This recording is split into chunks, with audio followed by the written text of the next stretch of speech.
Good morning అండి. Aspirants అందరికీ, APPSC aspirants అందరికీ పర్టికులర్గా సంక్రాంతి శుభాకాంక్షలు. సబ్స్క్రైబర్కి సంక్రాంతి శుభాకాంక్షలు. అలాగే ఈ మధ్యకాలంలో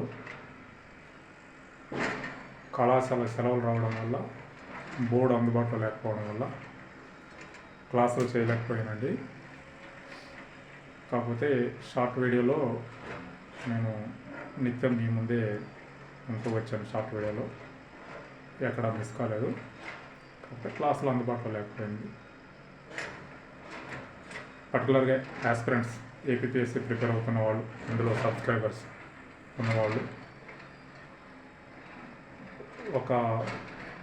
మరొకసారి వాళ్ళకి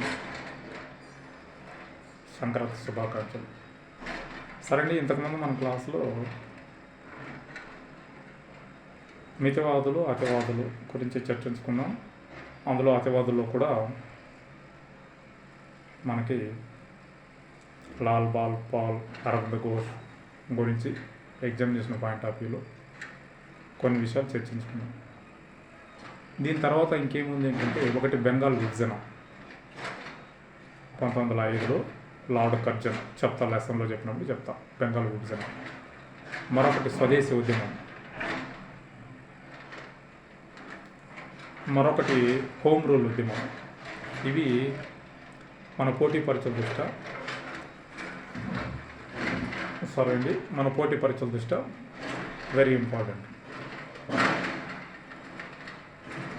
ఈ కాన్సెప్ట్తో ఇవి అయిపోయిన తర్వాత గాంధీ యుగం 1920 నుంచి 1947 గాంధీ యుగం. మధ్యలో విప్లవ నాయకులు, రైతు ఉద్యమాలు, గిరిజన ఉద్యమాలు, కమ్యూనిస్టు రాడికల్స్ ఉద్యమాలు.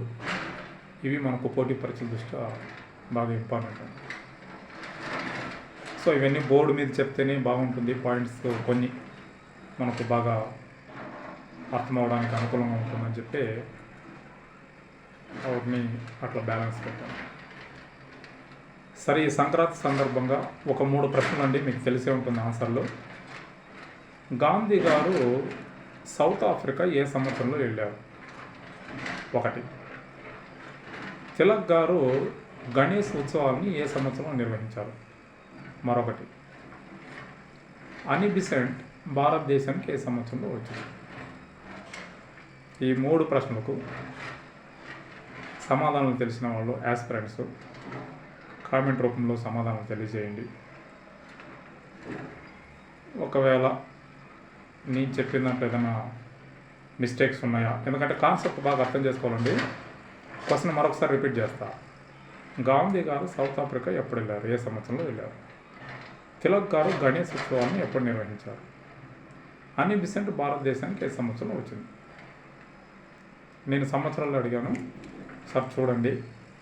అంటే ఈ లాంగ్ రోజుల్లో వీడియో పెట్టలేదు కాబట్టి ఒక చిన్న క్వశ్చన్, 3 ప్రశ్నలు సంక్రాంతి సందర్భంగా. ఒకవేళ లేవు, సమాధానం ఏదైనా కన్ఫ్యూజ్లో ఉంటే మరొక వీడియో చేసినప్పుడు నేను ఖచ్చితంగా దాన్ని గుర్తు చేస్తానండి. అందరికీ మరొకసారి సంక్రాంతి శుభాకాంక్షలు. సబ్స్క్రైబర్కి, అలాగే పర్టికులర్గా ఏపీపీఎస్సీ యాస్పిరెంట్స్కి మరొకసారి సంక్రాంతి శుభాకాంక్షలు. నెక్స్ట్ వీడియోతో నేను ముందుకు వస్తా. Thank you.